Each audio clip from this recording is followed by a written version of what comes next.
പിതാവിൻ്റെയും പുത്രൻ്റെയും പരിശുദ്ധാത്മാവിൻ്റെയും നാമത്തിൽ ആമേൻ. നമുക്ക് ഒരു ചെറിയ പ്രാർത്ഥനയോടെ ആരംഭിക്കാം. ദൈവമായ കർത്താവേ, നിൻ്റെ ദിവ്യ വചനങ്ങൾ തിരിച്ചറിയുവാനും നിൻ്റെ സുവിശേഷത്തിൻ്റെ അർത്ഥം ഗ്രഹിക്കുവാനുള്ള കഴിവ് ഞങ്ങൾക്ക് നൽകണമേ. നിൻ്റെ ദിവ്യദാനങ്ങളുടെ സമൃദ്ധിയും പരിശുദ്ധാത്മ നൽവരങ്ങളും കൊണ്ട് ഞങ്ങളെ നിറയ്ക്കണമേ. സന്തോഷപൂർവ്വം നിൻ്റെ കൽപ്പനകൾ ആചരിക്കുവാനും തിരുഹിതം നിറവേറ്റുവാനും നിൻ്റെ അനുഗ്രഹങ്ങൾക്കും കരുണയ്ക്കും അർഹരായി ഭവിക്കുവാനും ഇപ്പോഴും എല്ലാ സമയത്തും എന്നേക്കും ഞങ്ങളെ യോഗ്യരാക്കണമേ. ആമീൻ. ഈ ഞായറാഴ്ച കൂനിയെ സൗഖ്യമാക്കിയ സുവിശേഷമാണ് നാം വായിച്ചു കേൾക്കുക. സന്തോഷത്തിൻ്റെ സദ്വാർത്തയിലെ 21-ാമത്തെ എപ്പിസോഡിലേക്ക് നിങ്ങളെ സ്വാഗതം ചെയ്യുന്നു. വിശുദ്ധ ലൂക്കായുടെ സുവിശേഷം 13-ാം അധ്യായം 10 മുതൽ 17 വരെയുള്ള വാക്യങ്ങൾ. ഒരു സാബത്തിൽ അവൻ സിനഗോഗിൽ പഠിപ്പിച്ചുകൊണ്ടിരുന്നു. 18 വർഷമായി ഒരാത്മാവ് ബാധിച്ച് രോഗിണിയായി നിവർന്നു നിൽക്കാൻ സാധിക്കാത്ത വിധം കൂനിപ്പോയ ഒരുവൾ അവിടെ ഉണ്ടായിരുന്നു. യേശു അവളെ കണ്ടപ്പോൾ അടുത്ത് വിളിച്ച് പറഞ്ഞു, സ്ത്രീയെ, നിന്റെ രോഗത്തിൽ നിന്ന് നീ മോചിക്കപ്പെട്ടിരിക്കുന്നു. അവൻ അവളുടെ മേൽ കൈകൾ വെച്ചു. തൽക്ഷണം അവൾ നിവർന്നു നിൽക്കുകയും ദൈവത്തെ സ്തുതിക്കുകയും ചെയ്തു. യേശു സാബത്തിൽ രോഗം സുഖപ്പെടുത്തിയതിൽ കോപിച്ച് സിനഗോഗ് അധികാരി ജനങ്ങളോട് പറഞ്ഞു, ജോലി ചെയ്യാവുന്ന 6 ദിവസങ്ങളുണ്ട്. ആ ദിവസങ്ങളിൽ വന്ന് രോഗശാന്തി നേടിക്കൊള്ളുക. സാബത്ത് ദിവസം പാടില്ല. അപ്പോൾ കർത്താവ് പറഞ്ഞു, കപട നാട്യക്കാരെ, നിങ്ങൾ ഓരോരുത്തരും സാബത്തിൽ കാളയോ കഴുതയോ തൊഴുത്തിൽ നിന്നഴിച്ച് വെള്ളം കുടിപ്പിക്കാൻ കൊണ്ടുപോകുന്നില്ലേ? 18 വർഷം സാത്താൻ ബന്ധിച്ചിട്ടിരുന്നവളായ അബ്രഹാത്തിൻ്റെ ഈ മകളെ സാബത്ത് ദിവസം അഴിച്ച് വിടേണ്ടതില്ലെന്നോ? ഇത് കേട്ടവൻ്റെ പ്രതിയോഗികളെല്ലാം ലജ്ജിതരായി. എന്നാൽ ജനക്കൂട്ടം മുഴുവൻ അവൻ ചെയ്തിരുന്ന മഹനീയ കൃത്യങ്ങളെക്കുറിച്ച് സന്തോഷിച്ചു. ദൈവമേ, സ്തുതിക്ക് യോഗ്യമാകുന്നു. ബാറയ്ക്കുന്നു. ഇന്നത്തെ സുവിശേഷത്തിൻ്റെ പശ്ചാത്തലത്തെക്കുറിച്ചൊരു വാക്ക്. കൂനിയെ സൗഖ്യമാക്കിയ ഈ അത്ഭുതം, രോഗശാന്തി നടന്നത് ഒരു സാബത്തിലാണ്. അതിനെക്കുറിച്ച് നമ്മൾക്ക് പിന്നീട് കാണാം. യേശു സിനഗോഗിൽ പഠിപ്പിച്ചുകൊണ്ടിരിക്കുമ്പോഴാണ് ഈ സംഭവം നടന്നത്. ഒരു സിനഗോഗ് എന്താണെന്ന് നമുക്കറിയാം. ഇസ്രായേലിൽ ഒരു ദൈവാലയം മാത്രമേ ഉണ്ടായിരുന്നുള്ളൂ, ജെറുസലേമിൽ. അവിടെ മാത്രമാണ് ബലിയർപ്പണം നടന്നുകൊണ്ടിരുന്നത്. സിനഗോഗ് എന്ന് പറയുമ്പോൾ ഏതെങ്കിലും ഗ്രാമത്തിലെയോ പട്ടണത്തിലെയോ പ്രാർത്ഥനാലയം. അവിടെ ജനങ്ങൾ ഒരുമിച്ച് കൂടി സങ്കീർത്തനങ്ങൾ ആലപിക്കുകയും പഴയ നിയമത്തിൽ നിന്ന് വായനകളും അതിനെക്കുറിച്ചുള്ള പ്രസംഗങ്ങളും മാത്രം നടന്നിരുന്ന ഒരു സ്ഥലമാണ്. ഒരു ഗ്രാമത്തിലെ പ്രധാനപ്പെട്ടവരെല്ലാം ഒരുമിച്ച് കൂടുന്ന ഒരു സമയം. കർത്താവ് ആ അവസരം ഉപയോഗിച്ച് തൻ്റെ പഠനങ്ങൾ ജനത്തിന് കൊടുക്കുവാനായി മുതിരുകയാണ്. എന്നാൽ ഈ ജനക്കൂട്ടത്തിൻ്റെ നടുവിൽ കൂന് ബാധിച്ച് ആരാലും ശ്രദ്ധിക്കപ്പെടാതെ വളരെ പുറകിൽ, ഒരുപക്ഷെ ഭിത്തിയിൽ ചാരി താഴെ കൂനി ഇരിക്കുന്ന ഒരു സ്ത്രീയെ കർത്താവ് കണ്ടു എന്ന് നാം വായിക്കുന്നു.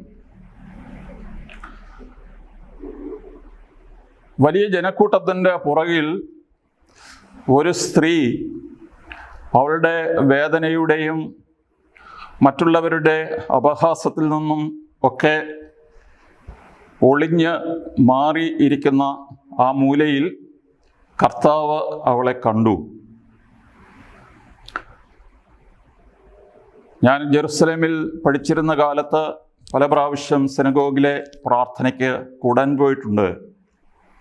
ഇന്നത്തെ രീതിയിൽ സ്ത്രീകൾ ഒരിക്കലും പുരുഷന്മാരുടെ കൂടെ ഇരിക്കില്ല. അവർ മുകളിൽ ബാൽക്കണിയിലാണ് ഇരിക്കുക. ബാൽക്കണി തന്നെ ഒരു നെറ്റ് കൊണ്ട് മറച്ചിരിക്കുന്നു. അവർക്ക് താഴോട്ടുള്ള കാര്യങ്ങൾ കാണാം, താഴെയുള്ളവർക്ക് അവരെ കാണാൻ സാധിക്കുകയില്ല. അങ്ങനെ വളരെ പ്രതിബന്ധങ്ങളുടെ നടുവിലും കർത്താവ് അവളെ കണ്ടു എന്നുള്ളത് നമ്മൾ നോട്ട് ചെയ്യേണ്ട ഒരു സംഗതിയാണ്. സങ്കീർത്തനം 113 നമ്മളെല്ലാ ഞായറാഴ്ചയും പ്രഭാത നമസ്കാരത്തിൽ ചൊല്ലുന്നൊരു കീർത്തനമാണ്. അതിലൊരു വാക്യം, ഉന്നതങ്ങളിൽ വസിക്കുകയും എളിയ കാര്യങ്ങൾ ശ്രദ്ധിക്കുകയും ചെയ്യുന്ന നമ്മുടെ കർത്താവിനോട് സദൃശനായി ആകാശത്തിലും ഭൂമിയിലും ആരുള്ളൂ. ദൈവത്തിൻ്റെ വാസസ്ഥലം സ്വർഗത്തിലാണ്. പക്ഷേ ഈ ഭൂമിയിലെ വളരെ നിസ്സാരമായ എളിയ കാര്യങ്ങൾ കൂടി ദൈവം കാണുന്നു. ഈ സ്ത്രീയുടെ മെഡിക്കൽ കണ്ടീഷൻ എന്താണ്? അവളെക്കുറിച്ച് ബൈബിളിൽ ഗ്രീക്ക് ഭാഷയിലാണല്ലോ പുതിയ നിയമം എഴുതപ്പെട്ടിരിക്കുന്നത്. അവളെക്കുറിച്ച് പറഞ്ഞിരിക്കുന്നത് സുങ് കുപ്റ്റൂസ എന്ന് പറഞ്ഞാൽ ഡബിൾ ബെൻഡ്. സാധാരണ മനുഷ്യർ പ്രായമാകുമ്പോൾ ഒരു സ്വല്പം കൂനുണ്ടാവും. പക്ഷേ ആ കൂനിൻ്റെ കൂടെ അവൾക്ക് വേറൊരു കൂനൂടെ ഉണ്ടായി. അത് കാരണം അവളുടെ മുഖം നേരെ തറയിലേക്ക് അല്ലെങ്കിൽ മണ്ണിലേക്ക് കുനിഞ്ഞിരുന്നു എന്നുള്ളതാണ്. അവൾക്ക് നിവർന്നു നിൽക്കാൻ സാധിച്ചിട്ടില്ല. 18 വർഷമായി. ഈ 18 വർഷം എന്നുള്ളത് ഈ സിറ്റുവേഷൻ്റെ ഗ്രാവിറ്റി ഒന്നുകൂടെ എടുത്തു പറയുകയാണ്. ഇവളുടെ രോഗത്തിൻ്റെ മെഡിക്കൽ നെയിം ആങ്കിലൂസിങ് സ്പോണ്ടിലൈറ്റിസ് എന്നുള്ളതാണ്. എന്ന് പറയുമ്പോൾ നട്ടലിൻ്റെ കശേരുക്കൾ ദ്രവിക്കുകയും ആ ദ്രവിച്ച കശേരുക്കൾ ഒന്നിച്ചു ചേരുകയും അങ്ങനെ അവൾക്ക് നടു വളയ്ക്കാൻ സാധിക്കാതെ കുരിഞ്ഞു പോവുകയും ചെയ്യുന്ന ഒരു കണ്ടീഷനാണ്. പക്ഷേ അവൾ 18 വർഷമായി ഇതേ അവസ്ഥയിലാണ്. കർത്താവ് നേരത്തെ മറ്റുള്ളവരെ സുഖപ്പെടുത്തുന്ന അവസരത്തിലും എത്ര വർഷമായി അവരെ രോഗബാധിതരായി എന്ന് എടുത്തു പറയുന്നുണ്ട്. ഉദാഹരണമായിട്ട് കുളക്കരയിൽ കിടന്ന തളർവാദ രോഗി 38 വർഷമായി ഒരേ കിടപ്പായിരുന്നു എന്ന് പറയുന്നു. രക്തസ്രാവമുണ്ടായിരുന്ന സ്ത്രീ കർത്താവിൻ്റെ വസ്ത്രത്തിൻ്റെ വിളുമ്പിൽ മാത്രം സ്പർശിച്ചാൽ മതി, ഞാൻ സുഖമാകും എന്ന് വിശ്വസിച്ചുകൊണ്ട് കർത്താവിൻ്റെ വസ്ത്രത്തിൻ്റെ വിളുമ്പിൽ സ്പർശിച്ച ആ സ്ത്രീ 12 വർഷമായി കാണാവുന്ന എല്ലാ ഗൈനക്കോളജിസ്റ്റിനെയും കണ്ട് അവളുടെ കയ്യിലുണ്ടായിരുന്ന കാശ് മുഴുവൻ അതിനായിട്ട് ചെലവഴിച്ചു. പ്രയോജനമുണ്ടായില്ല എന്ന സുവിശേഷം പ്രത്യേകം എടുത്തു പറയുന്നു. അതിനാൽ ദീർഘനാൾ അസുഖമായ ഒരു വ്യക്തി കർത്താവിൻ്റെ സിമ്പതി കുറച്ചുകൂടി അർഹിക്കുന്നു എന്ന് വേണം മനസ്സിലാക്കാൻ. മൂന്നാമത്തെ പോയിന്റ്, കർത്താവ് എന്ത് ചെയ്തു? യേശു അവളെ കണ്ടു.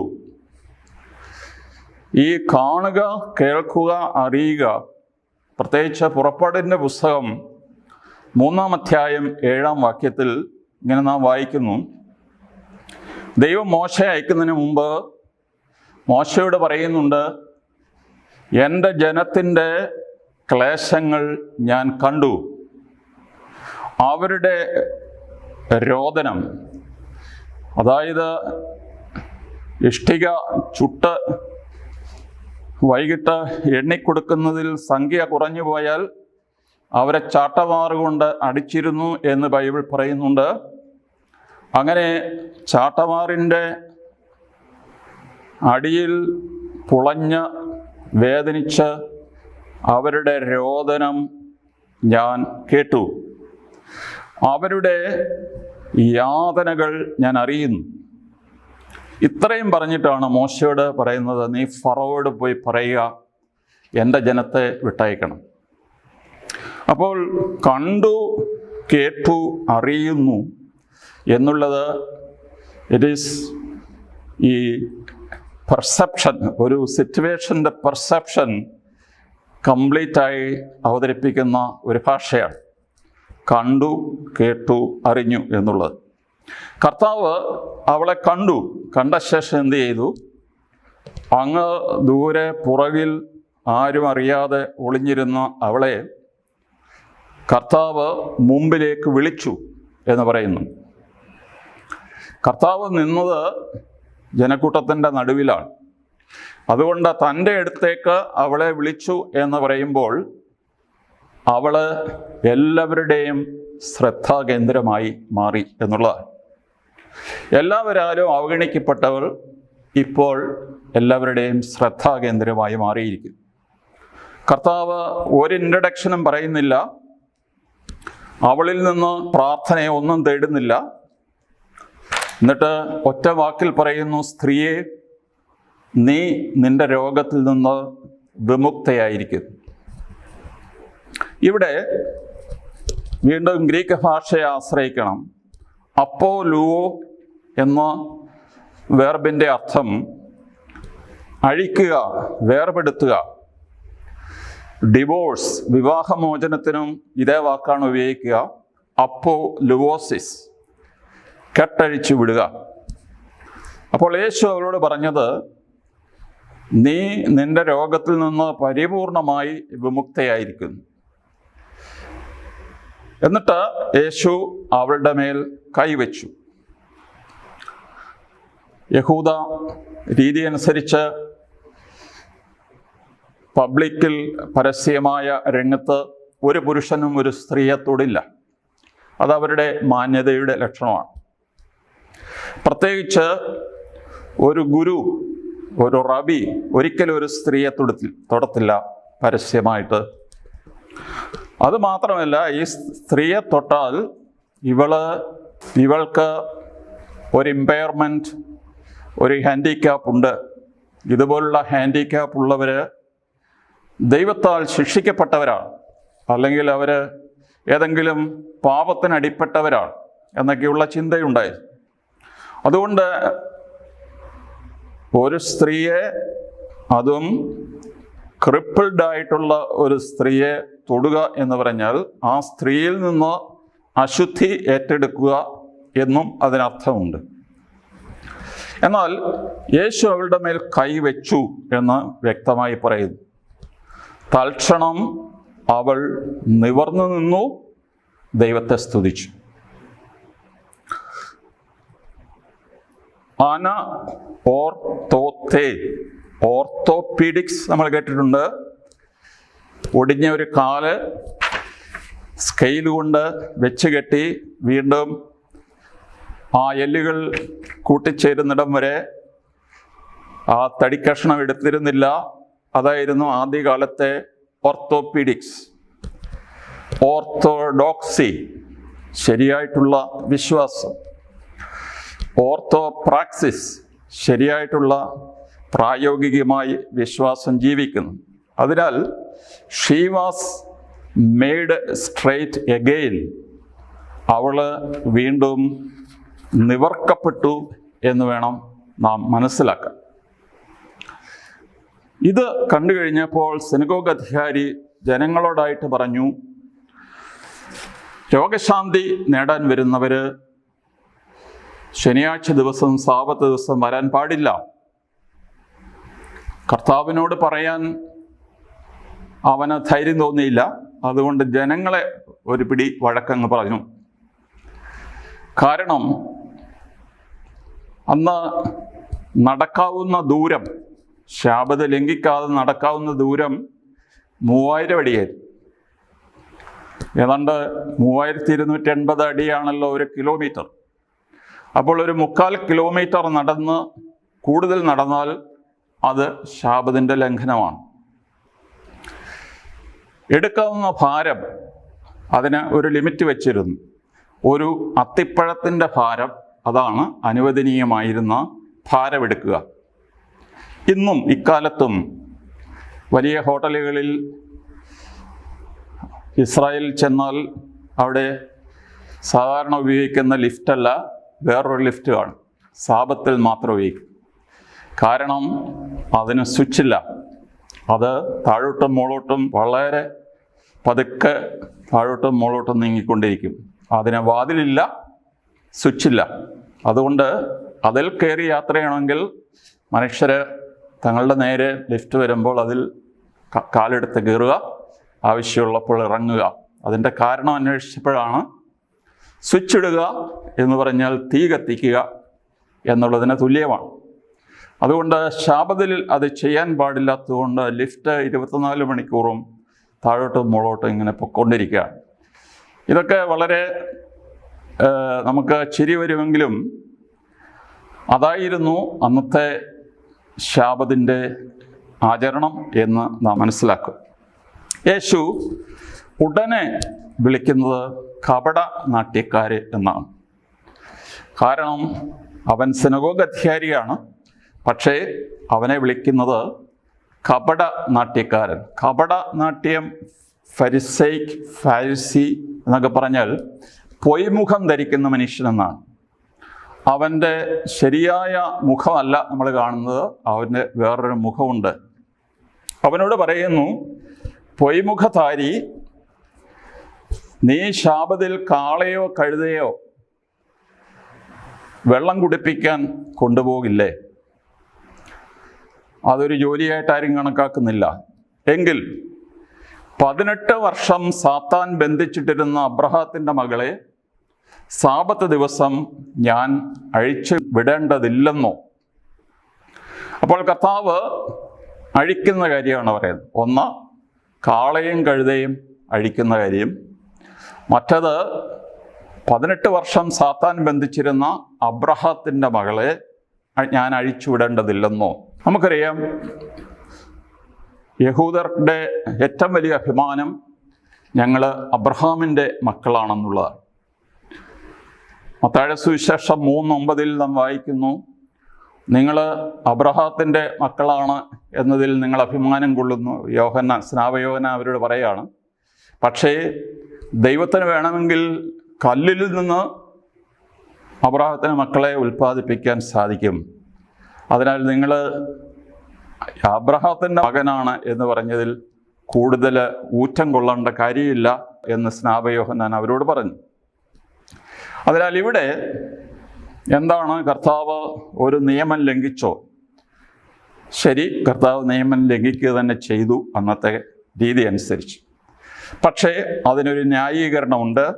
ആ ന്യായീകരണം നമ്മൾ കാണുന്നത് ഹോസിയയുടെ പുസ്തകം 6-ാം അധ്യായം 6-ാം വാക്യമാണ്.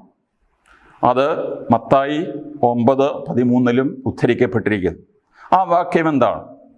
ബലിയല്ല, കരുണയാണ് ഞാൻ ആഗ്രഹിക്കുന്നത്.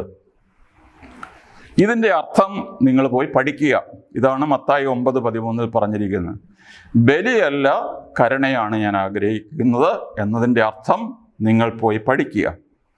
അതിനാൽ കർത്താവ് ഇവിടെ എന്താണ് ചെയ്തിരിക്കുന്നത്?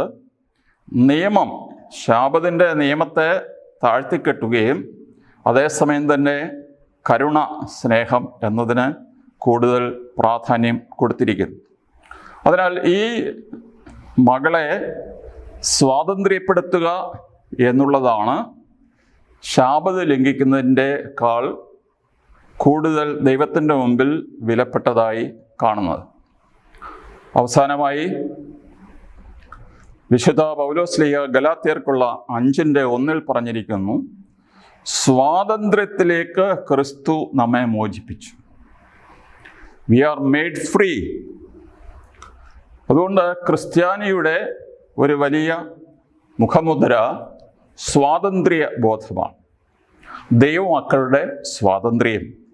അതിനാൽ നമ്മളെ തളർത്തിക്കളയുന്ന നിയമത്തിൻ്റെ ഭാരമല്ല ഇവിടുത്തെ പ്രാധാന്യം, പിന്നെയോ ദൈവമക്കളുടെ സ്വാതന്ത്ര്യം നമ്മൾ അനുഭവിക്കുന്നു എന്നുള്ളതാണ്.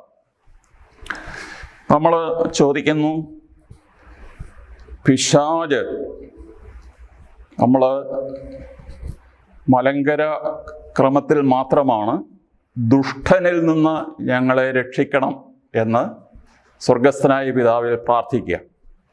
സിറോ മലബാർ സഭയിലും ലത്തീൻ സഭയിലും തിന്മയിൽ നിന്ന് ഞങ്ങളെ രക്ഷിക്കണം. തിന്മ, ഈവിൾ എന്ന് പറഞ്ഞാൽ ഒരു അബ്സ്ട്രാക്ട് നൗണാണ്. പക്ഷെ ദുഷ്ടൻ എന്ന് പറഞ്ഞാൽ പിശാചാണ്. പിശാച് ഒരു പേഴ്സണാണ്. നമുക്കറിയാം, വിശുദ്ധനായ ജോൺ പോൾ രണ്ടാമൻ മാർപ്പാപ്പ ഈ വിഷയം അനേക പ്രസംഗങ്ങളിലൂടെ അവതരിപ്പിച്ചു. ബുധനാഴ്ച അദ്ദേഹം കൊടുക്കുന്ന ഓഡിയൻസിൽ വ്യക്തമായി പഠിപ്പിച്ചു, തിന്മ എന്ന് പറയുന്ന ഒരു ശക്തിയല്ല, ദുഷ്ടൻ, പിശാച് എന്ന് പറയുന്ന ഒരു പേഴ്സണാണ്, വ്യക്തിയാണ്.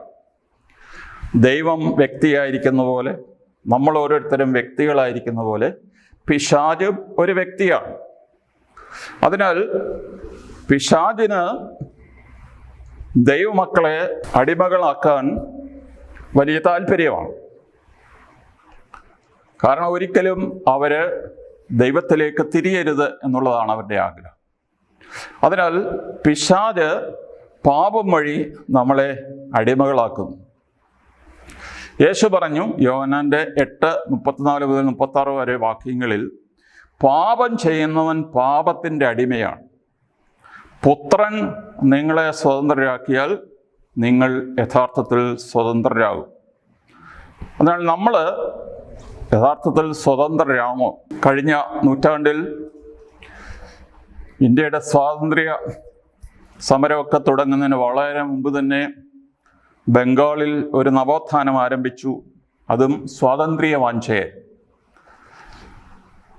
ബ്രിട്ടീഷുകാരിൽ നിന്നുള്ള സ്വാതന്ത്ര്യം അല്ല അവരെ ലക്ഷ്യം വെച്ച്. പിന്നെ അവർ പറഞ്ഞു, നമ്മുടെ ഇടയിൽ ഒത്തിരി അനാചാരങ്ങൾ, ഒത്തിരി അന്ധവിശ്വാസങ്ങളുണ്ട്.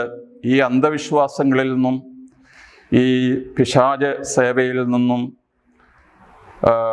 മനുഷ്യൻ്റെ അജ്ഞതയിൽ നിന്നും, ദാരിദ്ര്യത്തിൽ നിന്നും ഒക്കെ നമ്മൾ സ്വതന്ത്രരാകും. അതും ഈ സാമൂഹ്യമായ കാര്യങ്ങളും നമ്മളെ അടിമകളാക്കുന്നുണ്ട്. അതുപോലെ കുറ്റബോധം, നിരാശ, ഇതൊക്കെ നമ്മളെ കൂനികളാക്കി മാറ്റുന്നുണ്ട്. കാരണം ഈ സ്ത്രീക്ക് ഒരിക്കലും നിവർന്നു നിന്ന് വേറൊരാളുടെ മുഖത്ത് നോക്കാനോ സ്വർഗത്തിലേക്ക് നോക്കി പ്രാർത്ഥിക്കാനോ പറ്റിയില്ല. അവളുടെ നോട്ടം എപ്പോഴും താഴേക്കായിരുന്നു. അതിനാൽ കർത്താവ് അവളെ സ്പർശിച്ചു കഴിഞ്ഞപ്പോൾ എന്ത് സംഭവിച്ചു?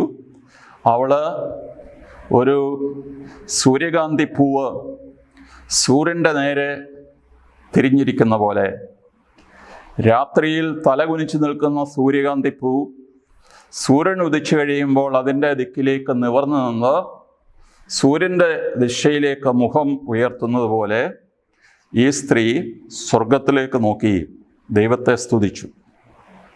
അതിനാൽ ഈ സ്ത്രീക്കുള്ള സ്വാതന്ത്ര്യം എന്തായിരുന്നു? ആദ്യം ദൈവത്തിൻ്റെ മുഖത്ത് നോക്കാൻ, 2 മുമ്പോട്ട് നോക്കാൻ. അവൾ ഇതുവരെ കുനിഞ്ഞ് കീഴ്പോട്ടാണ് നോക്കിക്കൊണ്ടത്. മുമ്പോട്ട് നോക്കുക എന്ന് പറഞ്ഞാൽ പ്രത്യാശയാണ്. മറ്റുള്ളവരുടെ മുഖത്തേക്ക് നോക്കുക എന്ന് പറഞ്ഞാൽ മനുഷ്യബന്ധമാണ്. അതിനാൽ കർത്താവ് അവൾക്ക് സാധ്യമാക്കി കൊടുത്തത്, ഒന്ന് ദൈവത്തിൻ്റെ നേരെ നോക്കുക, മുമ്പോട്ട് നോക്കുക, മറ്റുള്ളവരുടെ മുഖത്തേക്ക് നോക്കുക. അതിനാൽ ദൈവത്തെ ആബ്ബ, പിതാവേ എന്ന് വിളിക്കുവാനുള്ള സ്വാതന്ത്ര്യത്തോടുകൂടി, പ്രത്യാശയോടുകൂടി, മനുഷ്യബന്ധങ്ങളോടുകൂടി അവൾക്ക് സ്വതന്ത്രമായി ജീവിപ്പാൻ ഉള്ള ഒരു അവസരമാണ് കർത്താവ് കൊടുത്തത്. നമ്മൾ